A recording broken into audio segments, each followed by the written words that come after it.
ang belt of truth nagtumong sa usa ka metaphorical nga bakos nga nagrepresentar sa kamatuoran o pagkamatinod-anon.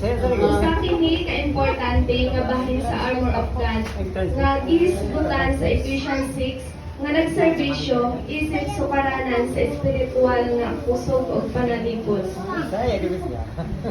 Ang pagsulob niining bakos nagpasabot sa pagpahiuyon sa kinabuhi sa kamatuoran sa Ginoo ug sa pagpuyo nga matinuoran. Ang kamatuoran naghiusa sa tanan sama sa bakos nga nagkupot sa armor. Ang kamatuoran naghatag og kalig-on sa kinabuhi sa usa ka magtotoo. Kung walay kamatuoran ang tanang butang, mahinong way baruganan o maguba. Si Jesus mao ang kamatuoran. Sa Juan 14:6, niingon si Jesus, ako mao ang dalan, ang kamatuoran, ug ang kinabuhi.